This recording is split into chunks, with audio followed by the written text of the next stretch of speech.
Happy New Year!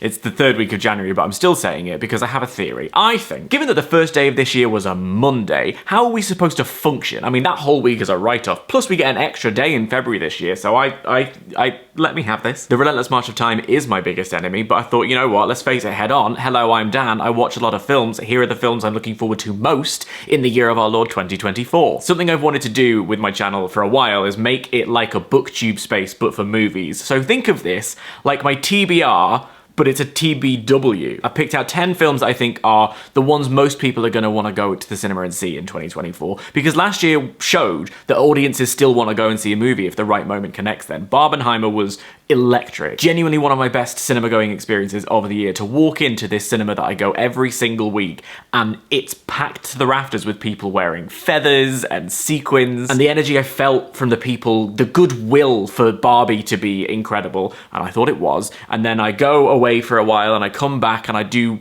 Oppenheimer. Yes, I did it that way around. And there was that hush as the lights went down and the black card came up, and it was like a sort of reverence for filmmaking, and then out comes that cinematic achievement. And it just goes to show that audiences are still there if we present them with that kind of cultural experience, that kind of connected energy that we're all craving. And that was built entirely by audiences. They couldn't have planned that if they tried. So with this video, I just wanted to share a few films that I think you might be excited to go and see in the new year. They're in no particular order. That's a flagrant lie. They are in a very specific order. These are in order of release. Like, you can't get more order than time, the relentless march thereof. Or what I'm trying to say is they're not in order of what I think is going to be the best or what I'm most excited for. They're literally in order of what's coming out and when. So I'm going to launch right in with a movie that's coming out this very Friday. January the 19th sees the release of The Holdovers, which was my favourite film of last year, because I'm a very special boy and I got to see it at the film festival, and also because it's a Christmas film, so it's been out in America since November. I genuinely don't understand why they've released it this year, but they have, and it's coming out, and I urge you to go and see it because it's just wonderful. Paul Giamatti plays a sort of curmudgeonly history professor in this boarding school, and he, one of the students, and the head of the kitchen are there over the Christmas break. It's three very contrasting personalities and how they sort of exist together, how they learn about each other, this kind of osmosis relationship of what we as elderly people can learn, Jesus wept, what elderly people can learn from us, the young, but also what the young can learn when they see adults as fully grown people rather than just as this figure of authority or someone who's past it and doesn't understand them. It's got big Frasier energy in many places. Paul Giamatti is, no surprise to you, excellent. But the reason I loved it so much, I think, was because when I went to see the film at the festival, on that particular day, I was feeling so anxious and terrified about my future. I felt like I had this huge weight on my chest. Literally, as I was sat waiting for the film to start, I was doing a guided meditation. And then the film began, and pretty much from its opening frame, I just felt like I was swaddled. It was so moving and witty and charming and thoughtful. I'm not trying to sell it to you as this happy-go-lucky movie. It deals with some very serious issues, but it deals with it in such a way that I feel like it's empathy pressed onto film. I love it, it's wonderful, please go and see it, and then watch it again at Christmas because it's a Christmas film! How can I go and see it, you might ask? Well, go to a place like Cineworld, the sponsor of this video. As I said before, I see a lot of movies over the course of the year, and the reason I managed to do that is because I have one of these beauties. This is a Cineworld Unlimited card, which means I can go and see an unlimited amount of movies, however many I want, over the course of a month. I just scan the card and in I go. And basically, if I go and see 2 movies over the course of a month, the card has paid for itself. On top of that, I can get discounts on snacks and drinks. If I want to go and see a movie in a special format like an IMAX or a 4DX, I only have to pay the uplift on that. When I moved to London over 10 years ago at this stage, I was round the corner from Cineworld, so this was the very first thing I bought, and it has served me well ever since, and I'm very grateful for it. If you're thinking of giving it a go, especially as we get into Oscar season, BAFTA season, and there's a lot of really powerful, weighty movies coming out, not to mention the ones I'm going to get to in a second, have I got the incentive for you? Award season, more like reward season. Reward season started on January the 8th and it's going through till February the 4th. Every week, Unlimited members get a new special offer right into your inbox. In the first week of January, you got a free ticket to see a 4DX or a ScreenX movie. On Monday just gone, we were given a free Blue Raspberry Icy to help get us through Blue Monday. And as I said, it's running through February the 4th, so there's a ton more treats on the way. This Friday is actually National Popcorn Day, so I've got my fingers crossed. So I'm gonna leave a link in the description so you can check out Reward Season and sign up to Unlimited yourself. Genuinely, it's the thing I use the most in my life, so I'm very grateful to continue working with Cineworld for as long as I have, and I hope that you sign up, and I truly hope you go and see The Holdovers because it's a little piece of magic.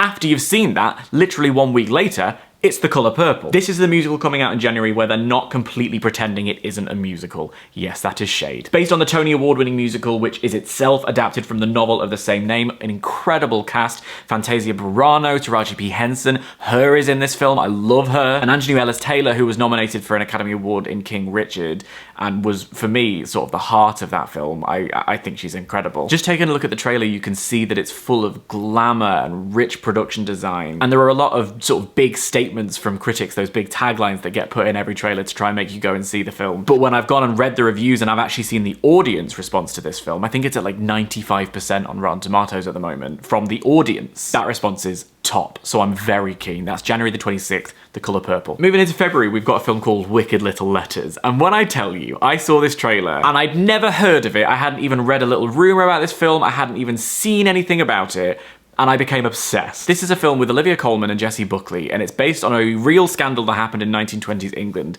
about obscene letters being sent to people in the community. I can't repeat too much of what is said in the trailer of this film or in the content of these letters because I don't really want to get demonetized, and because I was working with a sponsor, I want to be a good boy. But suffice to say, it looks like it's got a proper British dark comedy sensibility, and the pairing of Olivia Colman and Jessie Buckley is inspired. Heading into March, this is a movie that has been pushed back from 2023, so it would have been in a lot of people's most anticipated of last year lists, but it's making the cut finally now. March the 1st, it's Dune Part 2. Do you remember when we all sat down to watch Dune? The whole campaign was very exciting, those trailers were very atmospheric and the production was beautiful, and then you sit down and it says Dune Part 1.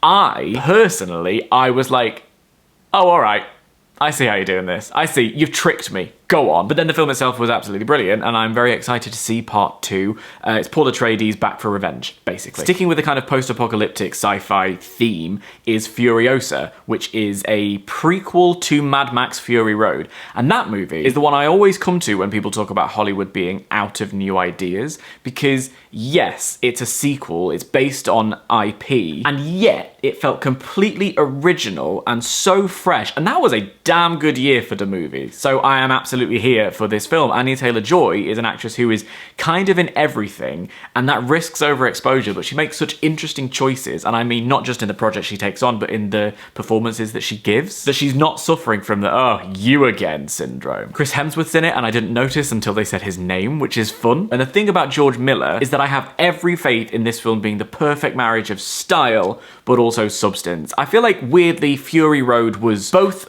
rated very highly in its time. It won loads of Academy Awards, but it also was underrated. Do you know what I mean? Do you know what I mean? I know what I mean. So that's coming out on May 24th, and also coming out on May 24th is Kingdom of the Planet of the Apes. Now then, I loved the original of the trilogy, as no one is calling it. When Rise of the Planet of the Apes came out, I remember memeing the hell out of its title, and then plot twist, it was sick. I absolutely loved it, and then Dawn of the Planet of the Apes came out, and for me, that one was even better. I remember leaving a screening of it and going on and on about how I felt like it was Shakespearean in the use of language and the storytelling. Didn't necessarily love the third one as much, didn't hate it, but it didn't quite hit the heights for me or connect with me in the way that the other two did. This is jumping straight off that trilogy. But the love I have for the first two is carrying me through, so when I watch the trailer for this, and again, dripping in style, production out the wazoo, those feelings I have for the first two movies in that trilogy are carrying me through, and I'm kind of colour me intrigued. We're going to jump ahead in the calendar now to October, because on October the 4th, out comes Joker Folie à Deux. When Joker came out in 2019, I'll be honest, I didn't love it. I maybe need to watch it again, because obviously it did connect with an audience. It became the highest grossing R-rated movie and got nominated for a ton of Academy Awards, so maybe it was just a me thing. And I'll definitely want to revisit it ahead of the release of this movie, because not only is Lady Gaga in it, who I think is a fantastic actress in her own right, it's a musical. They've taken the sequel to Joker and they've turned it into a musical and given it a French title. What's that? I mean, I suppose the first one had Stephen Sondheim's Sending the Clowns in it, so the musicality of Joker, they're obviously dancing down the stairs, there was a scene where he was sort of conducting in the bathroom, like a lot of it is very musical, so it does kind of make sense, but also, what? You know what, you've got my attention, fair enough, Seconds Out, round two. This is the one where we're gonna get it a long time ahead of America, and I think rightfully so, because it's Paddington in Peru. This is the third film in the Paddington series. I remember when Paddington came out, and initially the first few posters of it made it look like a horror film, and it was a little bit like, oh, I don't really know how I feel about this. And then it was the most charming, delightful, whimsical, almost magical realism sort of vibe that perfectly captured the spirit and the energy of the books. Incredibly charming, incredibly funny, incredibly dark in some places. That Peter Capaldi line about the flowers that absolutely killed me when I saw it at the cinema. So then when they released Paddington 2, it had no business being as good as it was, because for my money, Paddington 2 is even better than Paddington 1.